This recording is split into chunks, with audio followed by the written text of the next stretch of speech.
Sponsored by the Big 98, Nashville's #1 for new country and the home of the Bobby Bones Show.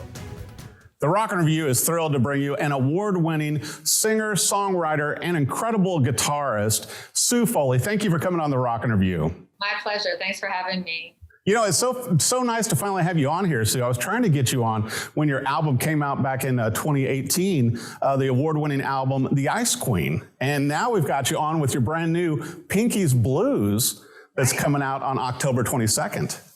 Yeah, it's about time. You stay busy. You know, I was going to bring up too, last year you won the Koko Taylor Award.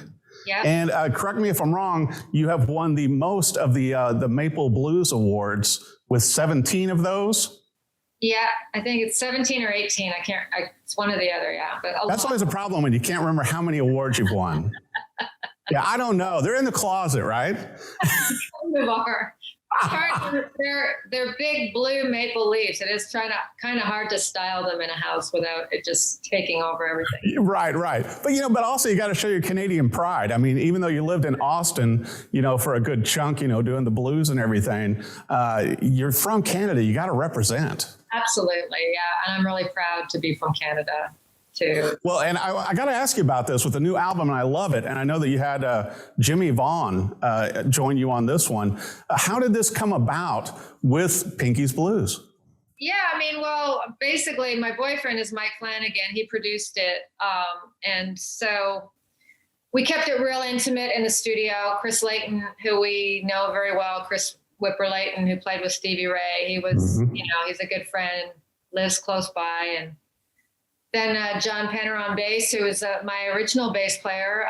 And we had the engineer. It was a very small group. And we were pretty socially distanced at the time because we were in a huge room together, you know, a big cavernous studio where we all played in one room. But, you know, it was nice. It was very intimate. And we recorded right live off the floor. And you know, and there's so many great songs on here too, Sue. And I know that, you know, you're going to have 3 videos that are going to come out, but probably one of my favorites on here is Dallas Man. Oh, good.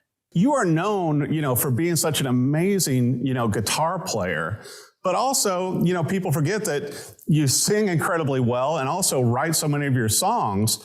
And I found it interesting that one of your key influences for the blues was Blind Lemon Jefferson. Yeah, well, you know, what happened too is while we were, you know, beginning of 2020, when things kind of shut down and everybody, I started to really, well, even prior to that, I'd gotten into Blind Lemon because I wanted to go to the very early Texas blues guitar players and say, I'm going to go to the very first. I'm going to just go to the very first, you know, basically. Yeah. And that guy he was such an iconic figure and he was such a great player. I started to try to learn some of his tunes and man, it was tough. Do you know Colin Linden? He lives in Nashville. Yes. So Colin actually showed me a Blind Lemon tune, Black Horse Blues, and Colin actually can play all that stuff. He's amazing. But so I got a couple of his tunes under my belt, and then you know, later on, this is how Dallas Man came about. Later on, Mike Flanagan and my boyfriend and I started a little live stream during COVID called Texas Blues Party. And we only did 4 episodes, but it was like a little variety show. We just did it for fun out of this room actually. And we were exploring, we said, well, let's just pay tribute to all our heroes from Texas, you know, because we came up together in the Austin scene and you know, the early 90s at Antone's. And so we started to, you know, let's do a Freddie King show, you know. I started to read, I know these tunes, but maybe I should go back and hear them again. And I'm like, oh, wow, you know. And then so we did that with all these artists, T-Bone and Frankie Lee Sims and just like all these guys. And that's kind of how Dallas Man came about, was just all these fantastic players that actually came out of, you know, the DFW, the Dallas-Fort Worth area, you know.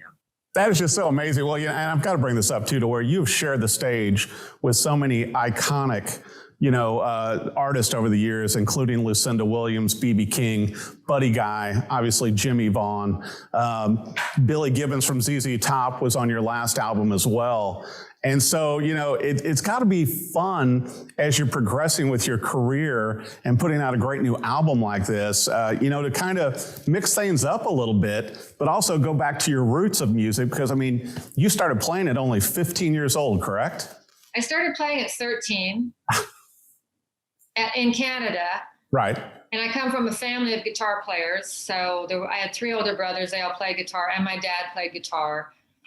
But nobody played blues. My older brothers were really into blues-based music. So I heard ZZ from the time I was a little girl. I didn't realize that I was hearing, I knew it was ZZ Top, but I didn't realize I was hearing blues, right? Yeah. And the Stones, of course. My sister was really into the Stones. And, my brother was into Led Zeppelin. And you realize all these things had already been ingrained in me. So by the time I heard blues at 15, it was like, bam, and then I made my way down to Austin eventually, and the rest is just learning. That was my learning ground, really. Yeah, but what a great way to learn. Because, I guess at 15 was the James Cotton concert, right? Yes. And then you played your first live show at 16. Yes. Very good. Yeah. Yeah. So, what a great way to really, because I feel the same way. The blues is such the foundation of so much music, all music, in my opinion. But it's but then also for you to be invited to come down to Austin, by Clifford, and you're in the same stomping grounds as Stevie Ray Vaughan. Yeah. And we were, Stevie had just, he passed away the year I got here. But that whole scene was the impetus to get me down here. I was obsessed with what was coming out of Austin at the time. It was a new sound, right? Right. That was a new blues sound, which really hadn't happened in decades. That this whole thing really evolved, and it evolved out of places like Antone's, where they were bringing down Muddy Waters, and then the young kids were, the young hippie kids were playing with Muddy, and they were, and then the Texas artists were coming in, and the Louisiana artists, and they were, and this whole thing, and it was a new sound, and right. In the mid '80s, it exploded with Stevie's success. We knew about it up in Canada, and I just was like, I got to go to Austin. That's where it's happening, so. And obviously it was very smart to do so. I got to bring this up too. Some people may not realize that Pinky's Blues, that your favorite Fender Telecaster is named Pinky. And I was just wondering, is there eventually going to be a signature model, Sue Foley, Fender Pinkies? People ask me that all the time. So, and one of these days Fender has got to get on board. So, the other cool thing is, if you look at pictures, it's not the picture on the album cover, but the inside, you see the real Pinky. And that's the guitar I played during the sessions. And I got her in the late 80s in Vancouver. And I've had her my whole career. I recorded the album. I've recorded every album with her. I've been on the road. It's just in the last year I stopped taking her on the road. Right. Because she's kind of precious now. I got 2 more Pinkies. Well, besides the new album coming out October 22nd, I wanted to bring up also that you're going to be playing here in Nashville at the Americana Festival, right? That's right. I'll be there on the 23rd and on the 25th. On the 25th, that's our official Americana showcase at the City Winery. And then I've got to ask you this too, Sue, then your videos. I know you've already shot 3 videos for this new album. Will the videos release in October, November, December? What are you thinking about with that? We're going to be dropping one next week, the video for Southern Man. So we started with Dallas Man. That's out. And that's linked to my website if you want to see it. But Southern Man is the next one. And then there's one more tune that we got awesome in October. Great. Well, I'll tell you what, it's an incredible album, and I know people are going to want to come out and see you live. Where's the best place for them to keep up with social media, with your website and everything else? And if they need like an autographed copy, I'm hoping this is going to be in vinyl also, right? It is in vinyl, and I pre-signed a whole whack of those. I don't know how many, but it was a lot.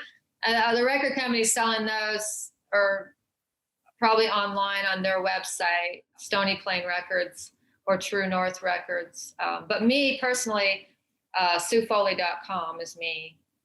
And that's where you get all the links to my social media. All my other social media is all at Sue Foley Official. So Instagram, Facebook, and YouTube. And, I started a Patreon thing during last year when we weren't out on the road. And I started doing these instructional things, little instructional videos, just for fun. And they really took off. So I'm starting to post some of those on my YouTube site. So people might want to check those out too. And because I just got a backlog, I made so many of them, and I talked to everybody on Patreon and said, hey, do you mind if this older stuff because I've got a year's worth of stuff. So that might be of interest to especially guitar nerds out there. Totally, which I am one of. And and I think that's what's so great too, Sue, with all the content that you put out there, with Guitar Woman and everything that you've done in the past, and a lot of the articles and things that you've written also, just showcasing,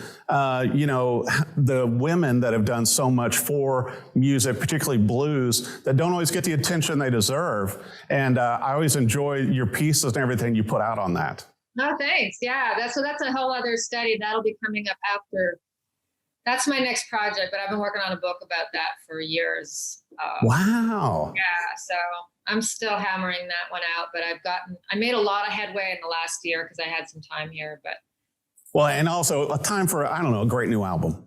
Yeah, Pinky's it's Blues. Get out and play guitar and forget about our troubles, I think we all need that. Well, thank you so much for coming on the Rock and Review. Want to make sure Pinky's Blues, the album comes out October 22nd. There's already a video out. There's going to be singles, more videos, and tours. Sue Foley, thank you so much for coming on the show. My pleasure. Thanks for having me, Eric. Sponsored by the Big 98, Nashville's #1 for new country and the home of the Bobby Bones Show.